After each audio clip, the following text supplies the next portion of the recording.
used to think the body only wanted survival. Food, water, rest, those simple things. I thought if I could just keep my heart beating and my lungs working, I was doing enough. But over time, I learned something different, something deeper. The body doesn't just want to survive. It wants to feel. It wants connection. It craves kindness. It started on a cold Tuesday morning when I stood in line at a coffee shop, running late for work. My head was pounding, my shoulders tight from stress, my chest heavy with a kind of invisible pressure that I couldn't name. The barista made eye contact with me and smiled. Not a big smile, just a small, genuine curve of the lips. For some reason, that tiny act of kindness hit me like sunlight through clouds. In that second, I felt my whole body soften. My heartbeat slowed, my shoulders dropped, and I took my first deep breath of the day. It was as if my body whispered, "Yes, that's what I needed." It wasn't caffeine. It wasn't sugar. It was kindness. For the rest of that day, I couldn't stop thinking about it. Why did something so small have such a big effect? When I got home that night, I looked in the mirror.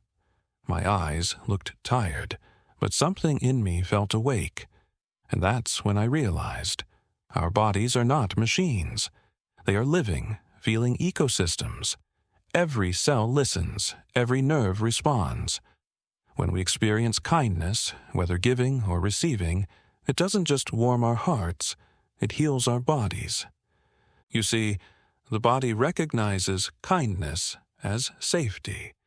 When someone shows us compassion, our nervous system relaxes. Our brain releases oxytocin, the bonding chemical. Our muscles loosen, our immune system strengthens. It's like the body finally says, "I can rest now. I'm safe here." That day was the start of my quiet experiment. I decided to start giving away kindness in small doses, to strangers, to friends, even to myself. No expectations, no hidden motives, just small, sincere gestures. Holding the door open, sending a message to someone I hadn't talked to in years, letting the driver merge instead of cutting them off. At first, it felt awkward, forced even. But slowly, I noticed something remarkable happening. My body began to change. I slept better.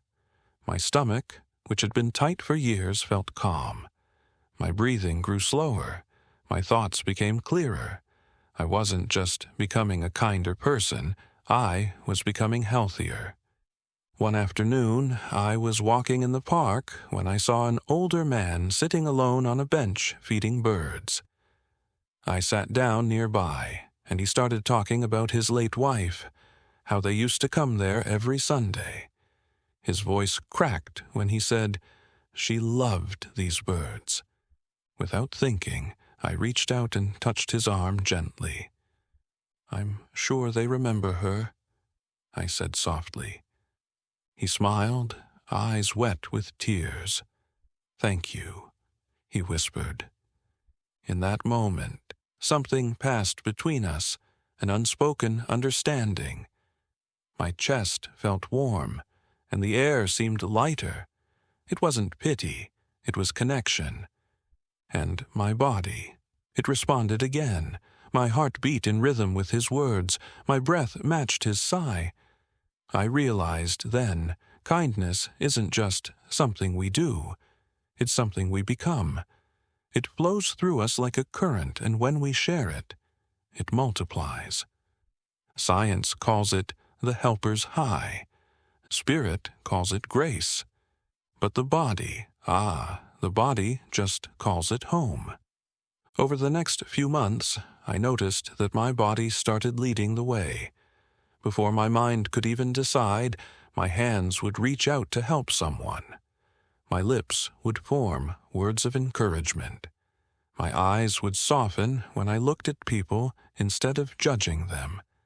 It was as if my body had learned the language of kindness and wanted to keep speaking it.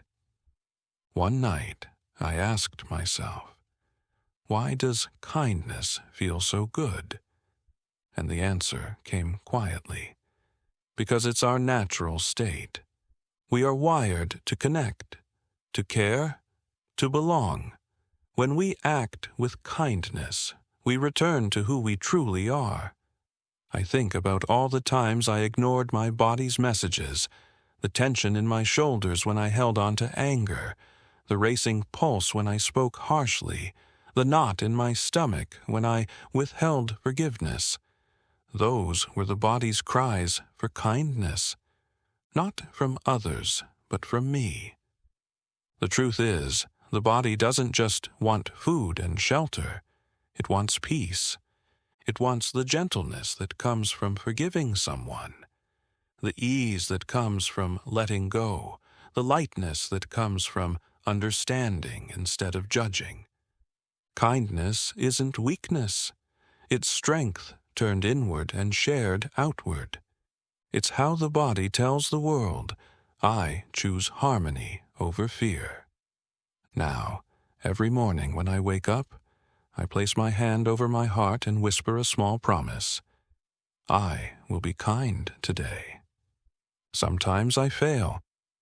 I lose patience. I get frustrated. I forget.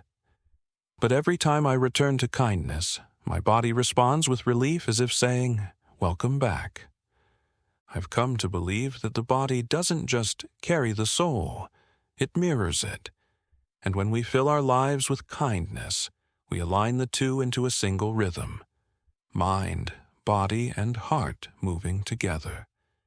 Kindness isn't just good for others. It's medicine for the one who gives it. When you smile, your body smiles back. When you forgive, your pulse steadies. When you love, your cells listen. So the next time your heart feels heavy or your body feels tired, try this. Offer kindness, even a little, to someone else, to yourself, to the world. And then listen closely, because if you do, you'll hear it. The soft whisper of your body saying, this is what I've wanted all along. Thank you for watching this video. I hope it makes your life a little better. Please leave a comment. I look forward to hearing from you.